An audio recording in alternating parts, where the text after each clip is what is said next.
encontrando, por ejemplo, con la unidad de ginecología que no atiende a mujeres con VIH, nos estamos encontrando con dentistas que no quieren tratar con VIH, clínicas de estética que afortunadamente no todo el mundo tiene acceso, pero no quieren mujeres con VIH porque le dan mala fama a la clínica y las otras no van. También creo, desde mi punto de vista, que es un problema de falta de concienciación, ¿no? Pero si no soy consciente de ese problema o me da igual exactamente, que me llevo más del qué dirán basado en un conocimiento erróneo o en un qué dirán que puede tener la mayoría de su clientela, en este caso, hablando de clínicas privadas, pues evidentemente si no existe, si no parte de la voluntad propia del profesional, difícilmente se puede cambiar un concepto a ese nivel. ¿Esto por qué ocurre? ¿Esto es desinformación por parte del profesional? ¿Esto es desinformación por parte del sanitario? ¿Esto por qué ocurre en realidad? Ocurre porque la palabra se llama SIDA. Y porque el SIDA se coge, como todo el mundo lo sabemos, si el SIDA se coge haciendo puntos, pues aquí no hay problema. El problema es que no se coge haciendo puntos. ¿Vale? Porque además, como hubo esa mala prensa, y eso tú lo sabes perfectamente mejor que yo, aquellos primeros años terribles, ¿no? Terribles de los médicos vestidos de astronauta, porque aquello excepto era por el pelo, aquello era por el sudor, aquello eran por las lágrimas, aquello... ¿Vale? Todo eso engordó el mito, ¿no? El mito, claro. El gran mito que hay. Sin embargo, fíjate que lo que tú dices, ¿no? Si esto se cogiera siendo punto, eso nos vuelve a llevar otra vez a lo que es el estigma, ¿no? O sea, el estigma, marcamos o se marca a la persona porque tiene una enfermedad que está asociada a una práctica no bien vista dentro de lo que es la sociedad.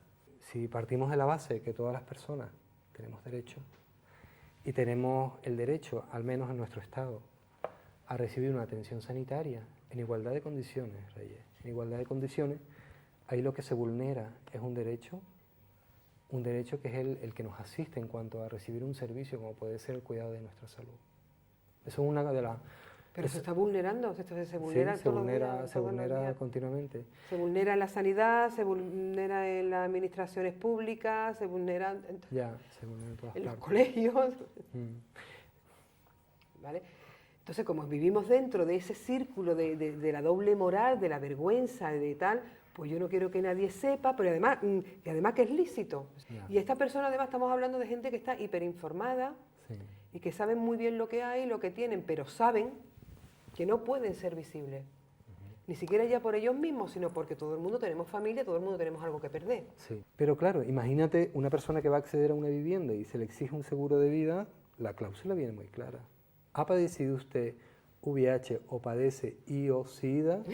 Entonces tienes dos opciones, o mientes, que estarías faltando, o dices la verdad. Si dices la verdad, pues posiblemente no te lo den. Tenemos acceso a una serie de tratamientos buenos, la mayoría con muy buenos resultados. Tenemos la gran suerte de vivir en un país desarrollado en el cual tenemos acceso a los medicamentos, con sus más y sus menos. Pero tenemos acceso, no en todas las comunidades igual, en las mismas condiciones, pero bueno, en general podemos decir eso. Sin embargo, no podemos eso, tenemos deficiencia del acceso sanitario, al derecho a una vivienda, al derecho a hacer algunos servicios públicos, incluso el derecho a la formación continuada, ¿no? Y esto te lo digo porque, bueno, sabes que hemos visto en el ámbito asociativo que nos movemos diferentes cosas, como acceder a un curso de formación del servicio de empleo de la comunidad. Entonces, claro, ¿cómo cambiamos esa realidad, no? Yo pienso que la tenemos que cambiar primero desde nosotros mismos, reivindicando y siguiendo nuestro trabajo, pero también haciendo incidencia política desde donde se puede, desde el movimiento asociativo. Para mí es muy importante hacer incidencia política donde se descalifique el VIH como enfermedad infectocontagiosa, que lo es, evidentemente lo es. Yo creo que es más transmisible que infectocontagiosa. Sí, lo es, y no casual. Ahí la clave, que bien lo ha dicho el Instituto de Derecho Humano Bartolomé de las Casas, de la Carlos III, ¿no? Han emitido un informe donde efectivamente es enfermedad infectocontagiosa, porque lo es, o infectotransmisible, a nivel médico el significado es similar, pero no es no casual, o sea, porque están muy bien definidas esas vías de transmisión. Si hablamos de la tuberculosis, evidentemente no. La Pero el Entonces VIH sabemos, sí. pero el VIH sí. El VIH sí, porque sabemos cómo se transmite y no es casual. Es por una serie de prácticas concretas donde hay un intercambio de fluidos corporales que sabemos cuáles son. Semen, Y sangre. flujo vaginal Y sangre. No. ¿Vale? Sin embargo, nadie se quita la vida porque le digan que es diabético, a pesar de que va a condicionar tu vida mucho más. Por supuesto. ¿Vale? Y sin embargo, un diagnóstico, en la época que estamos, en el año 2010, la gente se quita la vida por este diagnóstico. No lo soporta la presión social que supone para un profesor de un instituto, incluso para un sanitario, decirle, usted es portador del VIH, y el tío dice, ¿y ahora qué hago? Yo en realidad lo que creo en todo esto, que el diagnóstico de VIH lleva implícito una culpa. Va con el sello de la culpa puesta. Eso a su vez lo condiciona muchísimo porque, bueno, a mí me ha condicionado en momentos dados de mi vida. Y periodos importantísimos donde yo tenía que tomar decisiones, el saber y sentirme culpable de algo que nunca, porque aquí no hay culpabilidad para nada, absolutamente para nada, pues eso condiciona, ¿no? Pasamos la peste, la tuberculosis, todo ese tipo de cosas, incluso la sífilis, ¿no? Decía que la sífilis, me acuerdo perfectamente que venía de América. Sin embargo, ya el que dijo tierra ya tenía el labio leporino, que es un síntoma de eso, de haber padecido, ¿no? Entonces, claro, imagínate tú, o en Francia la llaman el mal español y nosotros el mal francés, etcétera, ¿no? Siempre es fuera de nosotros y tal. Es más que culpa, ¿no? Es esta cosa religiosa extraña que manejamos de que cualquier cosa te la manda Dios, pero esto lo buscas tú, ¿no? Esa cosa que tanto la gente te lo dice, ¿no? Para mí es fundamental, y fíjate que hasta qué punto, incluso hablando de lo que puede causar, ¿no?, el diagnóstico y ya el proceso en sí de la enfermedad. Con el tiempo hemos descubierto, yo creo que también, que lo principal es la aceptación, ¿no? Cuando tú aceptas este proceso y empiezas a trabajarlo y a llevarlo, cosa harto complicada, sabemos que es así, es cuando ya todo empieza a cambiar. Pero si nos estancamos en ese primer momento, que es el shock, el impacto que te produce una noticia de esta envergadura, como puede ser la pérdida de un pariente, de un hijo, la ruina, etcétera, cualquier cosa, se vive el impacto y entonces ese proceso de dolor que se genera, ¿no? Fíjate hasta dónde que puede condicionar a personas importantísimas en muchos ámbitos. No solamente lo que tú acabas de decir, el ámbito laboral. Hacemos un mundo de ese tipo de cosas. El ámbito de la relación social, afectiva, sexual, tan importante vivir la sexualidad de todo ser humano. La relación con los hijos, la relación con todo, incluso con la sociedad, si hay personas que se mueven en un círculo social importante. Yo llevo viviendo con VIH 22 años y en aquel entonces yo recuerdo perfectamente, yo tenía 21 años, perfectamente, que el médico ve el análisis y me dice, tienes SIDA. Y según veo yo, me decía él, ¿no? Según veo yo, la fase de infección es muy alta y en 6 meses desarrollas la enfermedad. Han pasado 22 años desde aquello, ¿no? Entonces era un diagnóstico que hoy yo entiendo, aquel hombre estaba totalmente equivocado, lo comprendo porque lo que tenía y lo que se sabía era muy poco, pero eso, lo que tú dices, ¿no? Pasamos de un diagnóstico de VIH-Sida igual a muerte a un diagnóstico actual en el cual la respuesta terapéutica es bastante amplia, ¿no? Esta diferencia está clara, tan clara como que políticamente se asume. De hecho, en la época de la que tú me hablas, te diagnosticaban SIDA, cuántos funcionarios, yo los conozco, de Correo, del INEM, de las administraciones públicas, se jubilaron y se quedaron con el 100% de la pensión porque se suponía que se iban a morir en un año. Yo los conocí también, sí, varios. Muchos de ellos, la mayoría se jubilaron, son gente que están jubiladas, que se jubilaron con 25, con 30, con 32 años, con un diagnóstico de VIH porque dijo el Estado, estos se nos van a morir en un año, anda, que se vayan y le damos lo que le tengamos que dar. Sí. De esa gente no todo el mundo se murió, Ya. Se murieron algunos, Sí. pero no todos. Hoy ya no ocurre eso, hoy no jubilan ni a Dios por el VIH. Vamos, Dios baja con el VIH y no lo jubilan. Pero eso tiene como una doble cara, ¿no? Doble cara. Eso sabemos muy bien que los nuevos diagnósticos, por ejemplo, se están dando en población juvenil, cada vez más jóvenes, por lo menos en nuestro país. ¿Eso qué tiene? Hemos visto ese cambio, ¿no? Ese cambio de diagnóstico muerte a diagnóstico proceso, proceso en el cual la enfermedad puede volverse crónica a no pasa nada. Entonces eso se ha vivido por cierto sector, sobre todo población juvenil, que ya no ve el SIDA como una muerte, sino como algo que puede, en un momento determinado, condicionarte en algún aspecto. Se ha perdido mucho el sentido del riesgo otra vez, eso sí es cierto. Exactamente. Que esa es la doble cara que tú te refieres, Sí, ¿no? sí, sí.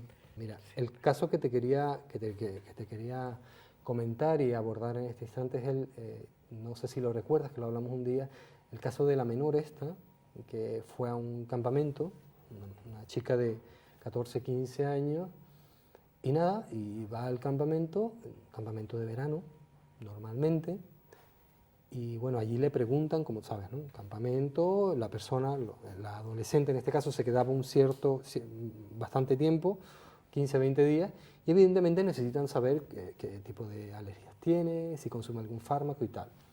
Y bueno, ella informó, sus responsables informaron de todo lo que tomaba. Al director la admite, pero al ver la ficha de esta chica, inmediatamente tiene una reacción impresionante y es expulsada totalmente, inmediatamente del centro, ¿no? De ese campamento. Yo me imagino la autoestima de esa persona, de esa adolescente, y todo el trabajo que se ha tenido que hacer para que ella vuelva otra vez a empoderarse como persona dentro de lo que es su proceso. Pues tú imagínate esta niña adolescente, que ya bastante tiene la pobre, pues traspola esto a un señor de 52 años que tiene un taller, que está viviendo, que su familia no sabe lo que tiene las pastillas guardadas en el taller. Entonces tiene dos empleados, tú imagínate la situación. Tiene dos empleados en el taller y el pobre en su casa, ni su mujer ni sus hijos, nadie sabe lo que este hombre tiene. Entonces, para que nadie sepa nada, el tratamiento lo tiene guardado en el taller. Lleva con los mismos empleados media vida y los empleados le preguntan, tío, ¿esto para qué? ¿Para qué te tomas esto? Que si tengo una alergia, que si tengo esto, que si tengo lo otro. Con una cosa y con otra la cosa se va complicando, que el hombre ya un día le dice, mira, que ¿para qué vamos ya tanto tiempo llevo ya con esto? En fin, yo tengo ya necesidad de contároslo y aquí ocurre esto. Y le cuenta que él es portador, porque ya es un hombre que tiene una cierta información, sabe comunicar esto, ¿no? No lo comunica desde el drama, sino soy portador del virus, no hay ningún problema, tal y cual. ¿Cuál es la sorpresa? Que esto pasa en un fin de semana y el lunes se encuentra con que lo han demandado a Higiene y Seguridad del Trabajo, los trabajadores, al empresario. Al empresario. Lo han demandado, han hecho pública todo su problema. Este hombre ahora está de juicio y los trabajadores le han desaparecido. Eso genera miedo. Genera terror. Miedo, y eso genera miedo en aquellos nuevos diagnósticos que también están viendo este tipo de situaciones. Toda desinformación, todo desconocimiento, es evidente que nos genere miedo. Estamos hablando de gente, mujeres estupendas, físicamente normales, ¿sabes qué te digo? Y de pronto el canon de belleza se fue a hacer puñetas, ¿no? Todo se rompió porque empezaron a adelgazar, engordarles la barriga, adelgazarles la cara, y aquello no tenía arreglo de ninguna manera. Esto que favoreció el estigma. Sí, el estigma vuelve otra vez a aparecer ahí, pero ya relacionado tanto con la imagen física, ¿no? Y la importancia que le damos a nivel cultural, pues tener un buen aspecto y demás. En el círculo, en el ambiente homosexual también se ha vivido de una forma atroz, pero también la mujer en sí y lo que implica, ¿no? Lo que implica para ella como su imagen y a nivel laboral ha sido brutal también. Yo me encuentro con muchas de antiguas, ¿no? Que me dicen, si esto no hubiera ocurrido, ¿yo cómo estaría ahora? Si yo no me hubiese tenido que tomar estas pastillas, si no hubiese tenido el virus, yo estaría así. En realidad, yo también me lo pregunto, ¿yo cómo sería? Yo no sé cómo sería. ¿Tú sabes cómo tú serías? Para nada, para nada. Yo tampoco. A pesar de todo, Reyes, yo soy optimista porque ha habido un cambio brutal de los efectos que antes pasamos, lo que llevamos muchísimos años en esto. ¿Te acuerdas cuando tomábamos tantas pastillas, no? Iba a tomar 36 pastillas al día. para poder estar mínimamente bien, ¿no? En aquella época. En una Completamente terapia, de acuerdo. Tú dices, yo soy optimista, yo también lo soy. ¿no? Sí, Clínicamente hablando lo soy, lo eres. muchísimo, muchísimo, porque además la evidencia es la evidencia, no se puede negar, ¿no? Tenemos razones para hacerlo, ¿no? Ahí está. Esto. A niveles clínicos soy la más optimista del mundo, a niveles sociales no. Te lo digo porque somos Sí, sí. normales, ¿no? O sea, Pues ya. nadie nos tiene que por normalidad aceptarnos. Pero sí, Normales ya somos. sí, pero sí esa aceptación, ¿no? Que tendría que venir de parte de la sociedad del cual formamos parte. Porque yo me considero parte de la sociedad y ningún problema de VIH ni de enfermedad tiene por qué apartarme de la misma, desde mi punto de vista. Entonces, yo creo que evidentemente ya no pasa lo que pasaba hace 20 años, pero sí es cierto que no ha habido ese cambio tan importante como lo ha habido en la clínica. Yo creo en el cambio social. Como dices tú, quizás no lo veamos, pero yo creo que se tiene que imponer. El cambio se impone porque se han impuesto otros cambios muchísimo más complicados, a lo mejor hasta más imposibles, pero yo no digo que no se vaya a imponer y va a ocurrir seguro, digo que a mí no me va a dar tiempo a verlo. Que personas que viven, ¿te acuerdas que ya lo hemos hablado?, en una situación de aislamiento, con diferentes problemas para insertarse laboralmente, socialmente, después de un trabajo previo, con una minusvalía, porque su patología lo ha requerido, acceden a un puesto laboral protegido, ¿no?